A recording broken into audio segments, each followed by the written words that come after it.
Akwụkwọ Joshua isi nke 22. Mgbe ahụ Joshua kpọrọ ndị Ruben kpọkwa ndị Gad kpọkwa nkewa ebo Manase sị ha, unu onwe unu edebowo ihe niile nke Moses bụ ohu Jehova nyere unu n'iwu. Unu egewokwa ntị olu m n'ihe niile m nyere unu n'iwu. Unu ahapụghị ụmụnne unu ọtụtụ ụbọchị ndị a ruo taa. Unu edebewo ihe ndebe nke ihe Jehova bụ Chineke unu nyere n'iwu.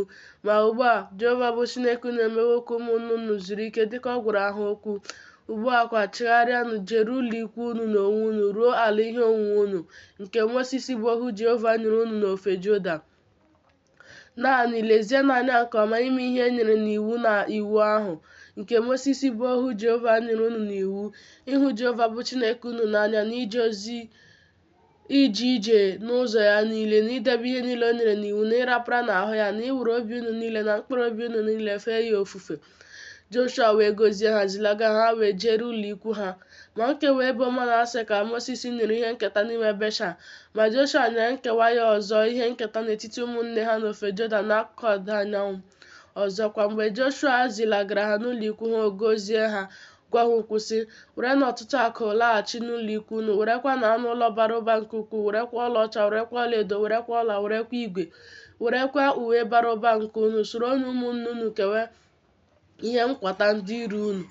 Ụmụ Ruben na ụmụ Gad na nkewa ebo Manase wee laghachi si n'ebe ụmụ Izrel nọ site na Shilo nke dị n'ala Kenan gaa ijeru ala Gilead ịhụ ala ihe onwunwe ha, nke ha nwere ihe onwunwe n'ime ya, dịka okwu ọnụ Jehova si dị n'aka Moses. Ha wee bịaruo gburugburu ala Juda nke dị n'ala Kenan. Na ụmụ Ruben na ụmụ Gad na nkewa ebo Manase wee wuo ebe ịchụ àjà n'ebe ahụ n'akụkụ Jọdan, bụ ebe ịchụ àjà ukwu n'ile ya anya. Ụmụ Izrel wee nụsị lee ụmụ Ruben na ụmụ Gad na nkewa ebo Manase wuo ebe ịchụ àjà na ncherịta ihu ala Kenan n'ime gburugburu ala Jọdan na ofe ụmụ Izrel nwee. Mgbe ụmụ Izrel nụrụ ya, nzukọ niile nke ụmụ Izrel wee kpọkọta onwe ha n'ime Shilo irigo kwuru ha ibu agha. Ụmụ Izrel wee ziga Finehas nwa Elieza bụ onye nchụaja ijekwuru ụmụ Ruben na ijekwuru ụmụ Gad na ijekwuru nkewa ebo Manase ruo ala Gilead, ya na ndị isi iri, otu onye isi dịrị ụlọ nna ọbụla, ịnọrọ ebo niile nke Izrel, ha niile n'otu n'otu, ndị isi ụlọ nke ndị bụ nna ha ka ha bụ. Ha dịrị ụsụ niile nke nnụ mmadụ abụọ na ọgụ iri n'Izrel. Ha wee bịakwute ụmụ Ruben, bịakwutekwa ụmụ Gad, bịakwutekwa nkewa ebo Manase ruo ala Gilead. Ha wee gwa ha okwu sị, otu aka nzukọ niile nke Jehova sịrị, gịnị bụ mmekpu a nke unu mekpuworo megide Chineke Izrel, isi n'ịsọ Jehova chigharịa taa, na iwuru onwe unu ebe ịchụ àjà ịnụpụ isi n'okpuru Jehova taa? Ọ bụ na ajọ omume pu a dịrị anyị nta, nke anyị na-asọpụrụghị onwe anyị na ya ruo taa? Ihe otiti ahụ wee si n'ime nzukọ Jehova, na unu onwe unu ga-esi n'iso Jehova chigharịa taa. Ọ ga-erukwa ọ bụrụ na unu anụpụ isi taa n'okpuru Jehova, na ọ ga-ewesa nzukọ niile nke Izrel iwe echi. Otu ọ dị, ọ bụrụ na ala ihe onwunwe unu arụ gabigara n'onwe unu ruo ala ihe onwunwe Jehova, ebe obi Jehova na-ebi, nwekwa na ihe onwunwe n'etiti anyị, ma unu anụpụla isi n'okpuru Jehova, unu anụpụkwala isi n'okpuru anyị, n'iwuru onwe unu ebe ịchụ àjà na-abụghị ebe ịchụ àjà Jehova bụ Chineke anyị. Ekan nwa Zera o mekpughị ihe mmekpu n'ihe ahụ ewezugara nye Jehova, ma n'ahụ nzukọ niile nke Izrel ka iwe dịkwasịrị, ma ọ bụghị naanị ya onwe ya bụ otu onye kubiri ume na ajọ omume ya.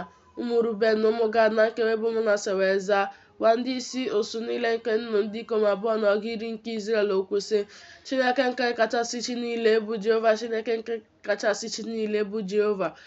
Ya onwe ya maara, Izrel makwara, ya onwe ya ga-amara.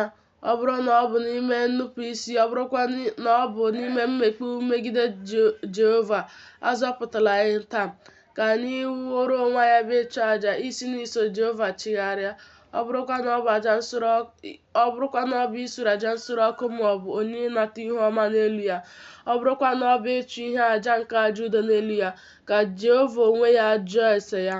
Ọ bụrụkwa na anyị emeghị nke site n'iche uche okwu sị, n'ọdịnihu ụmụ unu ga-agwa ụmụ anyị okwu sị, gịnị ka unu na Jehova bụ Chineke nke Izrel nwekọrọ? n'ihi na Jehova etinyewo oke ala n'etiti anyị na unu, ụmụ Ruben na ụmụ Gad bụ Jọdan. Unu enweghị oke n'ime Jehova.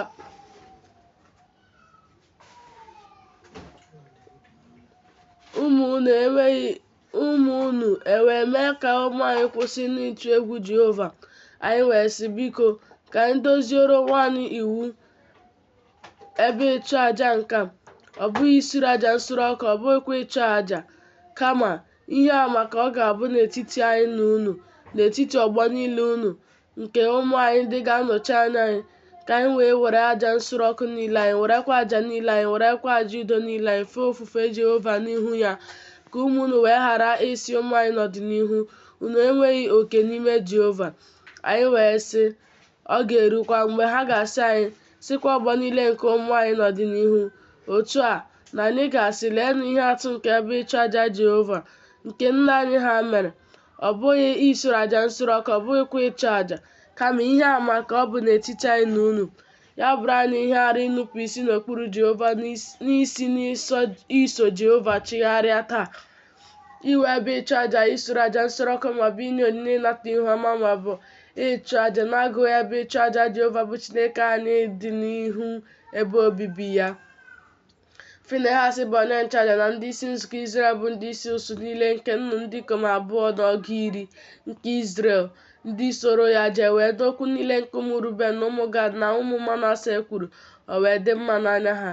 Finehas nwa Elieza bụ onye nchụaja wee sịrị ụmụ Ruben, sịkwa ụmụ Gad, sịkwa ụmụ Manase, taa ka anyị mara na Jehova nọ n'etiti anyị, n'ihi na unu emekpu ihe mmekpu a megide Jehova.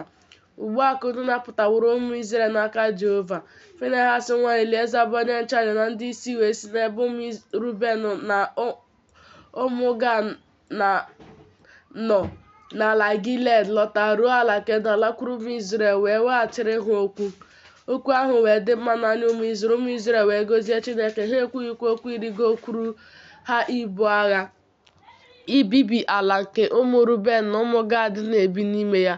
Ụmụ Ruben na ụmụ Gad wee kpọsaa okwu banyere ebe ịchụ aja ahụ, n'ihi na ha kwuru, ihe àmà ka ọ bụ n'etiti anyị na Jehova bụ Chineke.